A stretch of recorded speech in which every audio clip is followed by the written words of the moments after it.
you had the ribbons too? So traditionally, so you would put it on your right side, the children would put it on their left, or maybe not their left, and the rest of the immediate family members would wear it on the right. So for Ben and Patricia, Charles, David, and Jeremiah, if you want to come forward for just a moment.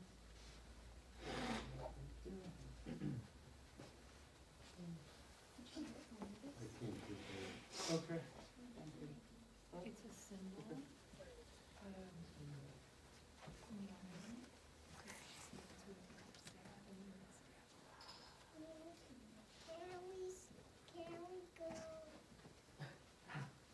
We're going to listen to the rabbi talk a little bit. You can hold it. There you go. You want me to put it on you, or do you just want to hold it? Put it on me. Okay. Left side. Left side. Left side.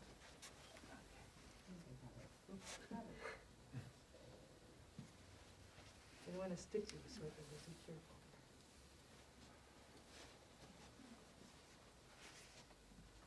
Do people get it if they don't? If they don't, well, okay. Okay.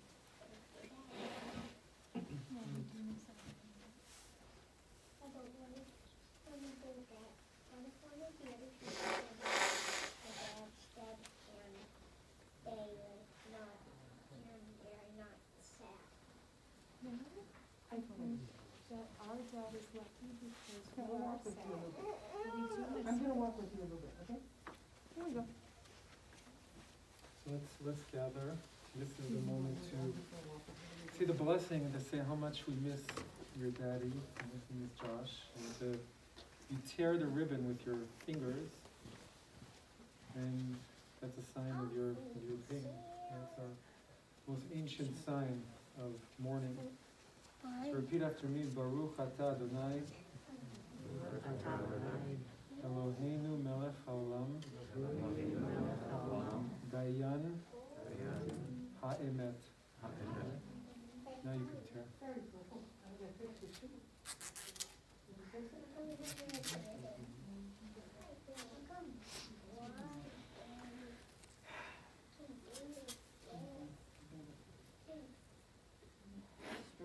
Levi asked how come we have the ribbon when we tear the ribbon. How come we have the ribbon? I think he just asked well, that. So you know, a long time ago, people used to tear their shirts, not their ribbons. And when they were really sad, it was a sign of them being so sad. And they were upset, so they would tear their shirts. Well, it's hard to tear shirts nowadays, and very well made. So we have ribbons, and we tear the ribbons, and that's the same. It shows how our hearts are breaking. Shows how our hearts are breaking.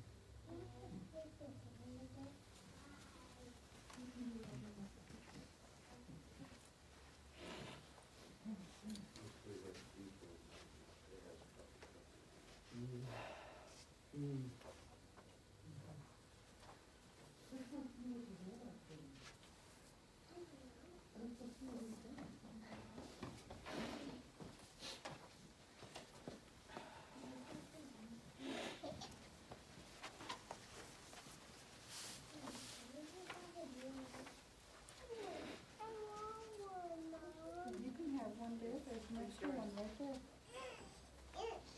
There you go. Just for you. Hey, Mom, that looks like me with my school on. My jacket. So I think we'll begin in just a minute. So I think we'll begin. And so Sophie and Levi, I'm going to need your help at the very end to sing Twinkle, Twinkle, Little Star. Do you think you guys can help me with that? Oh, yeah. I know how they do it. You know how to do it? Okay. And me, too. You too? Okay. Twinkle, little star, how I wonder what you are. Up above the world so high, like a diamond in the sky. Twinkle, twinkle, little star, how I wonder what you are. Perfect. You guys are great. Yay!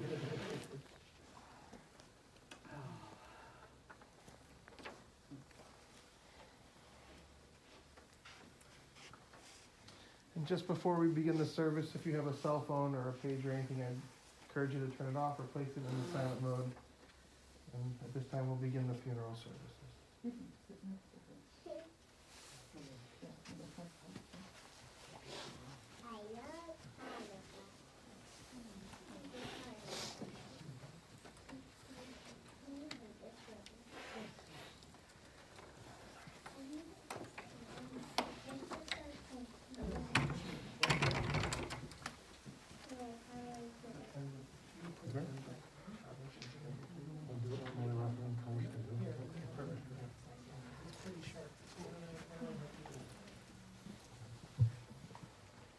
So thank you.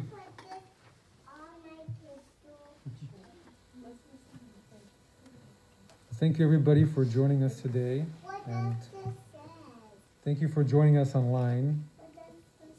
My name is Rabbi Adir Glick. I'd like to begin by first saying that if it were not for the pandemic, we all know that this room would be completely full of people, because everybody would want to show their love for Josh's family. And it says in the Mishnah, in our Jewish scriptures, that 40 is the age of wisdom and 50 is the age of giving counsel.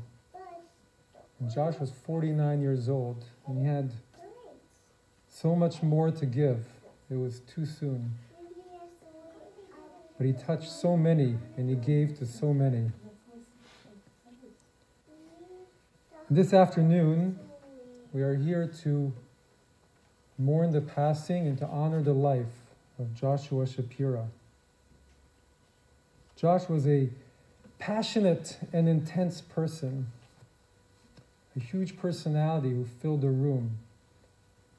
But underneath, he had a heart of gold that all were welcome in. He was a person of integrity and of intelligence.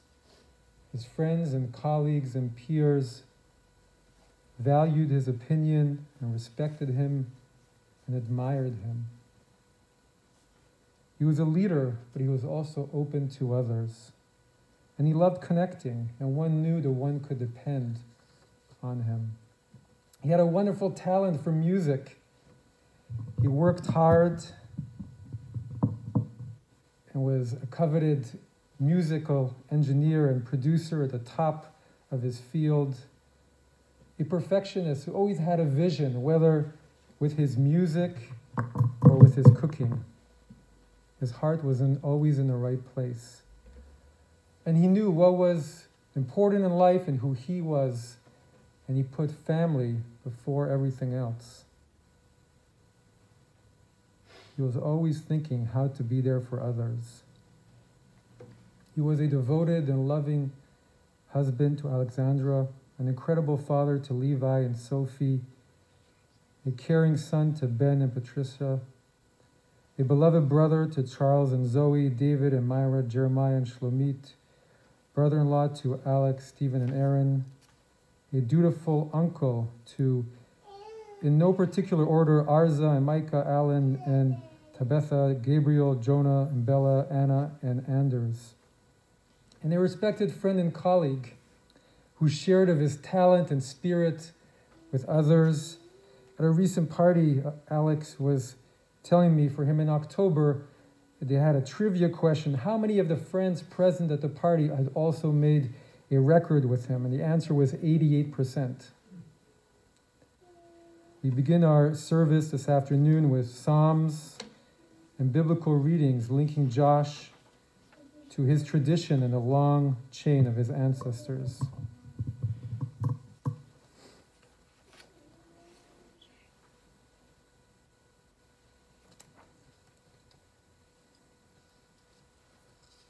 Psalm 23. Mizmor leDavid Adonai ru'i lo echsa bidodeshe yabitzeni al mei menuchot yenaleini nafshi yeshovev yancheni b'magle tzedek leman shemo. The Lord is my shepherd, I shall not want. He makes me to lie down in green pastures. He leads me beside the still waters. He restores my soul. He guides me in straight paths for his name's sake. Though I walk through the valley of the shadow of death, I will fear no evil, for you are with me. Thy rod and thy staff, they comfort me. Thou prepare a table before me in the presence of mine enemies. Thou hast anointed my head with oil, my cup runs over. Surely goodness and mercy shall follow me all the days of my life, and I shall dwell in the house of the Lord forever. So I wanted to share with you a few other readings that I felt brought some of who Josh was.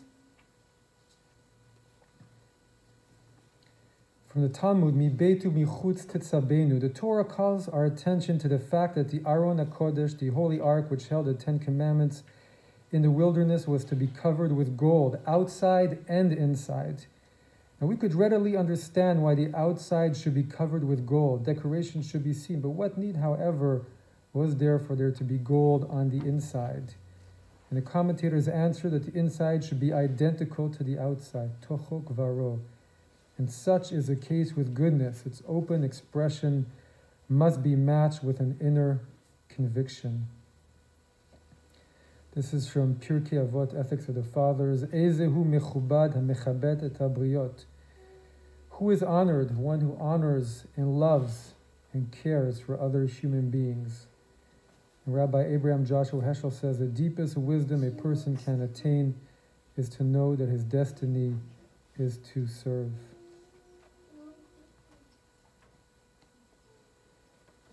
We'll now continue with stories and to eulogize Josh. And Josh's friend Andy Rosenstein will speak first.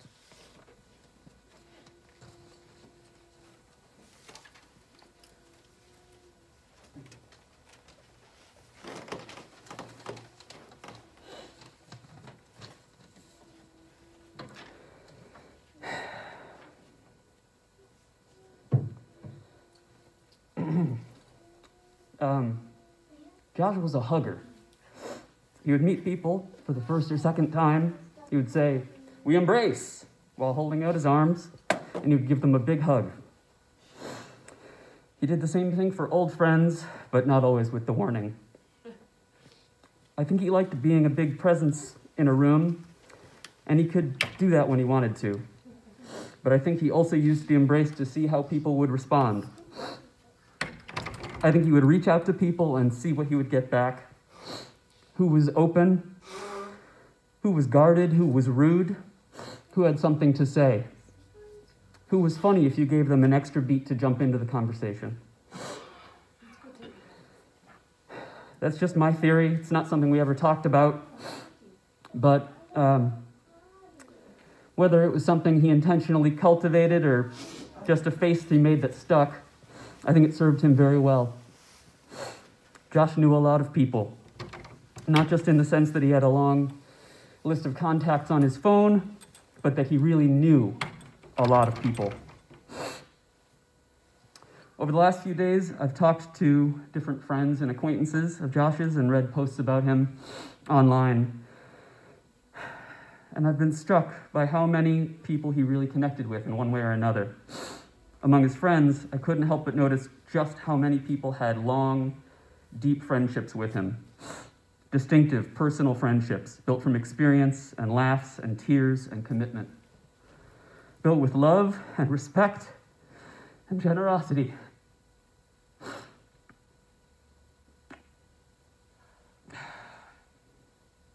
For the folks who got that hug from Josh and who understood him and who he liked in return, Josh would meet that person where they were and really get to know something about them.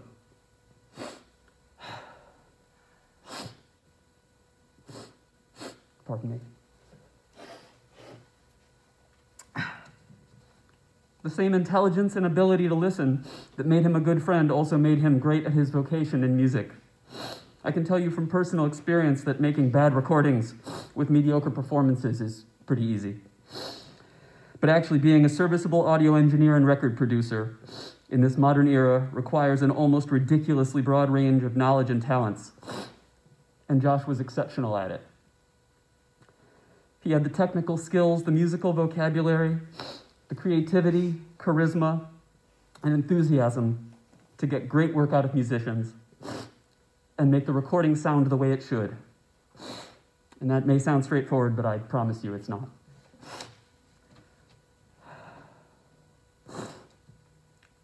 Josh was also a teacher, both professionally and somewhat just by his nature. He genuinely wanted to share what he knew, whether it was technical minutia about audio or arguing about the best way to make a latke.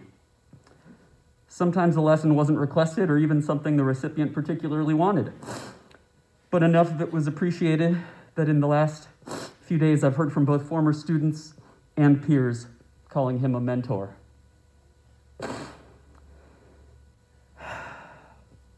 Josh could be cranky and cantankerous, but I wouldn't really call him a whiner. He had some kind of blue-collar Jewish-American variation on the British stiff upper lip. He had a way of taking care of whatever needed to be done, whether it was for his work, his friends, or later on for Alex, the kids, or his health. You could call him a lot of things, but you couldn't doubt the man's tenacity.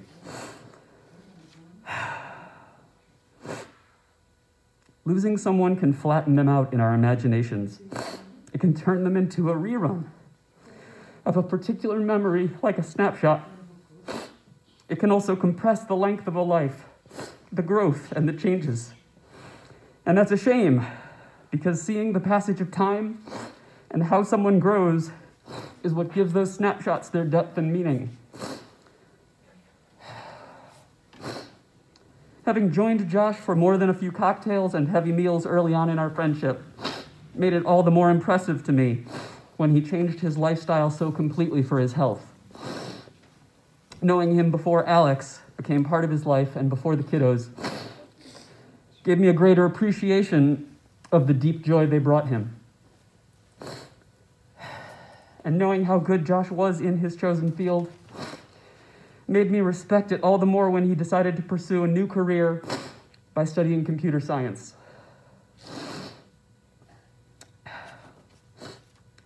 With all that in mind, it strikes me as particularly unfortunate to lose Josh right now when we can't get together to sit Shiva. We've lost someone so important to us, but we've also lost the opportunity to strike up conversations with people from different parts of his life and maybe end up making a connection and understanding him a little better, or just having a laugh at his expense, kibitzing, and telling embarrassing stories. For a guy who got so much done, Josh was all about the kibitzing, the telling the stories, and laughing together. And we're going to miss him terribly.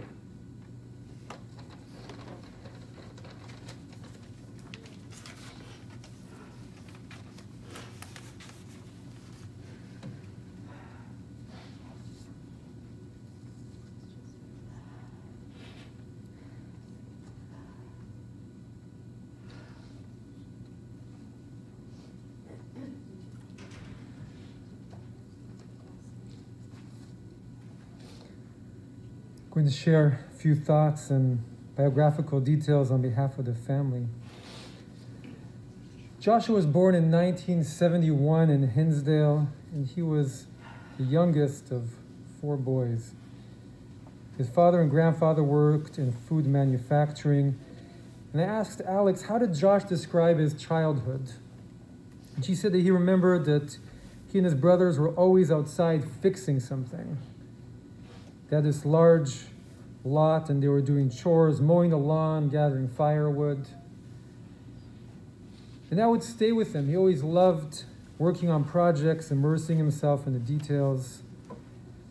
And as the youngest, Jeremiah told me that Josh had a unique relationship with all of his brothers, and he brought them together. Josh had many memories from those years of biking around. That was something that would stay with him, a lifelong passion. He would cycle around the whole city.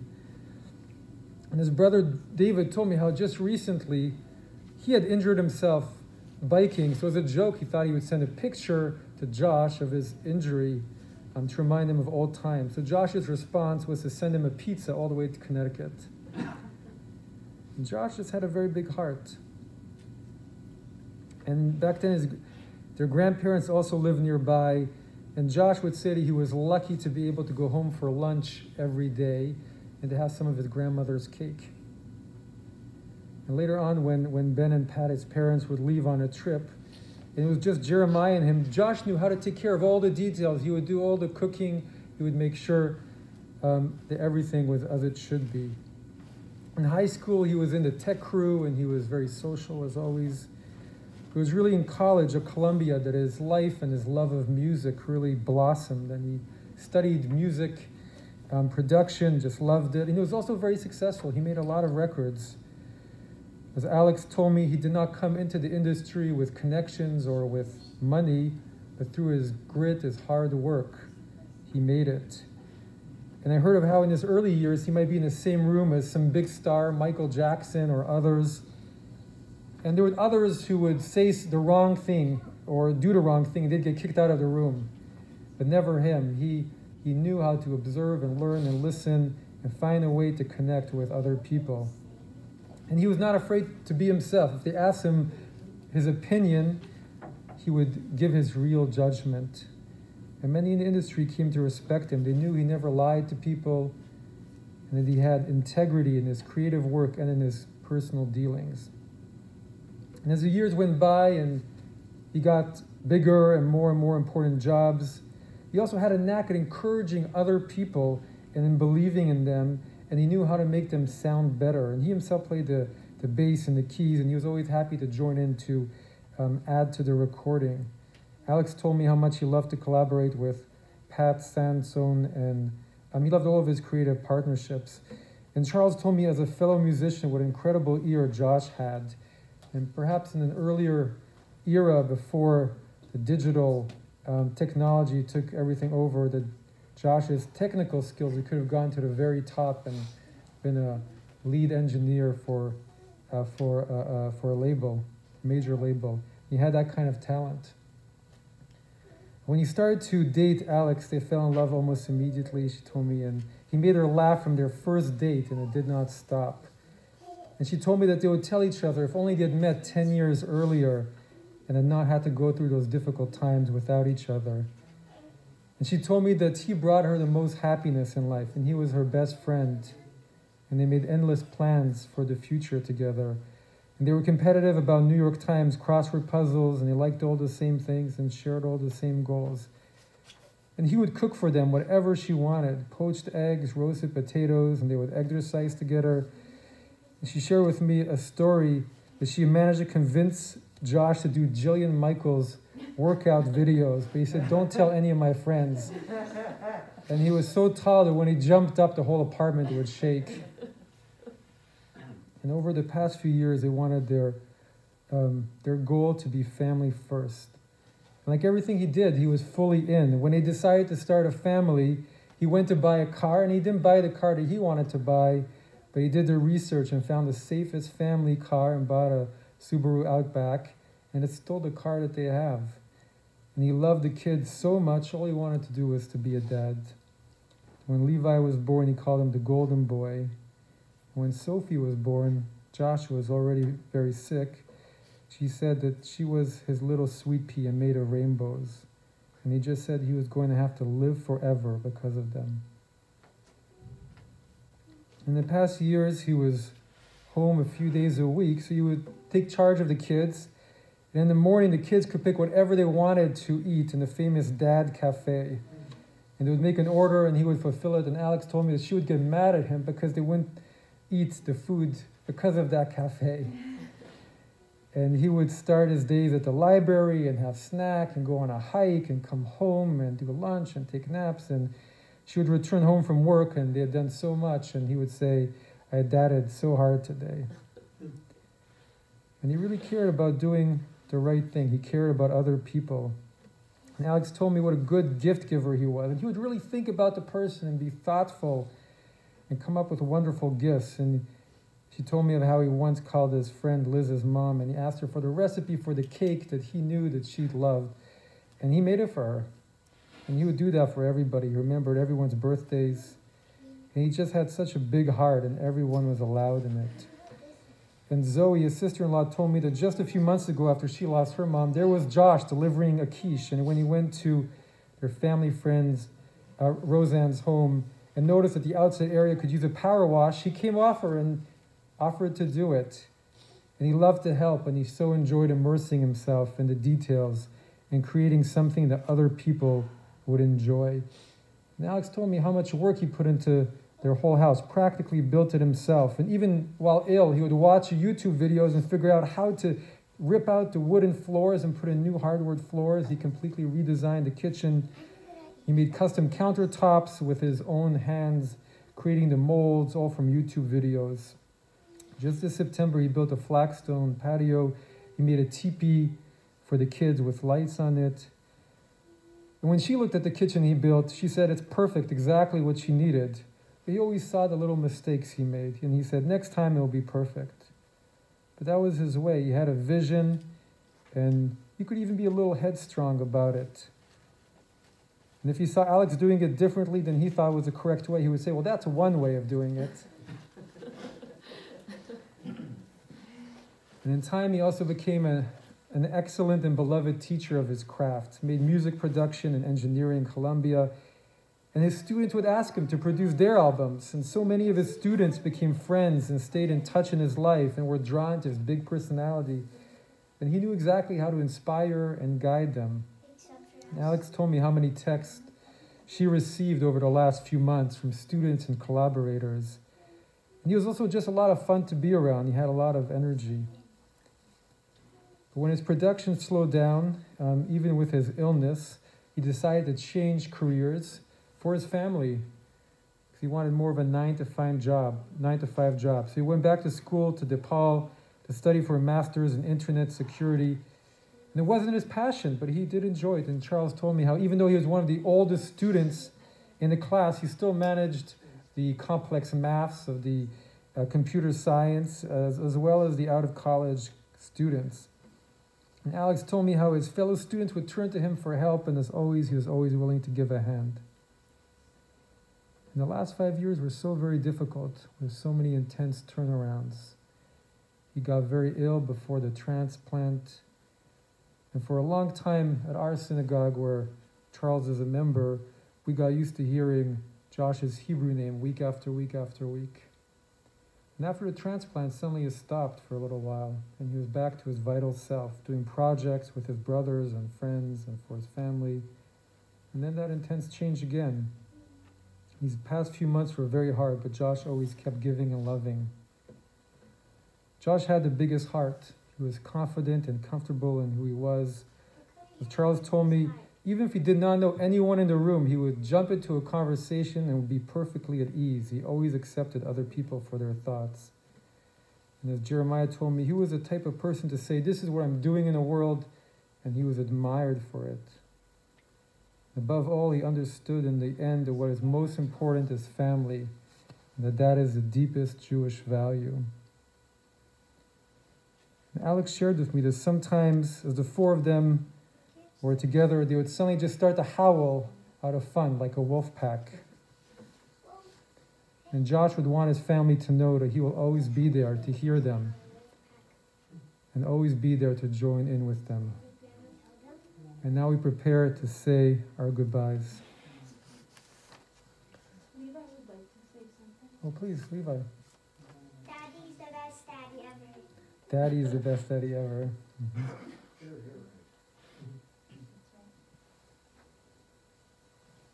Well, I'm a daddy of a child your age, and the more I hear about your daddy, I think your daddy is the best ever. So please rise. We're now going to chant the traditional El Malei Rachamim prayer. And do one of you have his Hebrew name? I didn't see it in there. It's Yehoshua ben Micha ben Baruch v'Tamar. So it's Yehoshua Micha ben Baruch.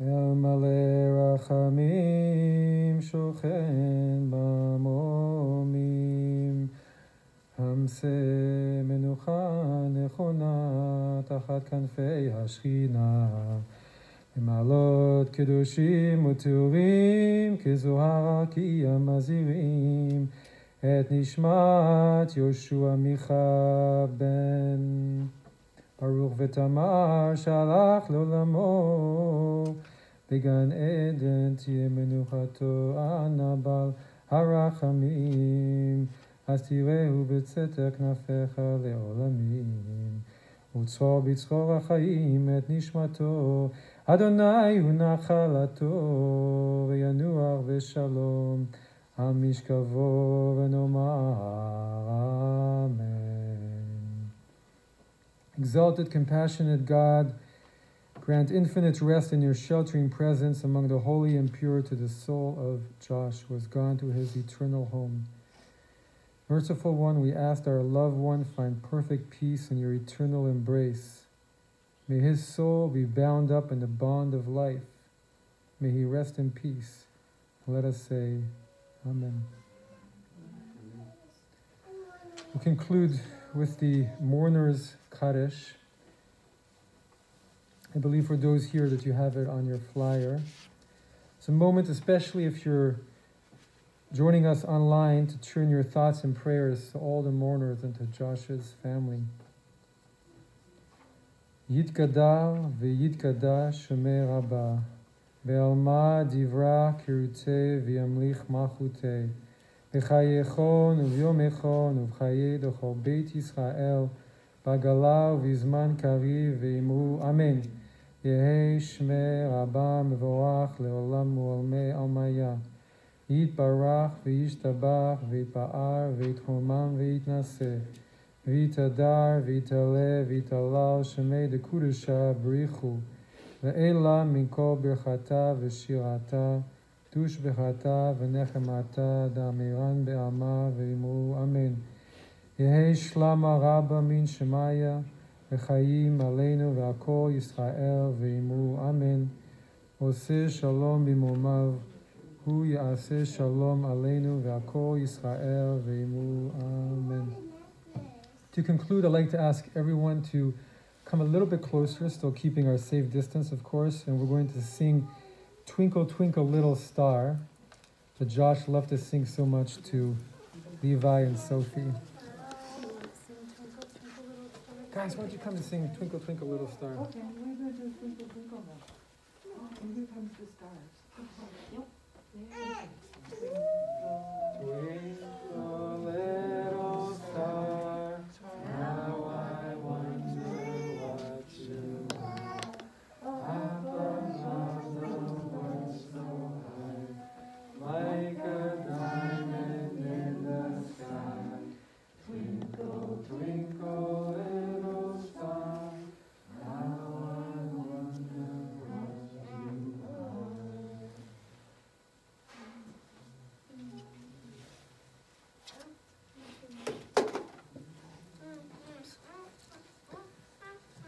This concludes our service.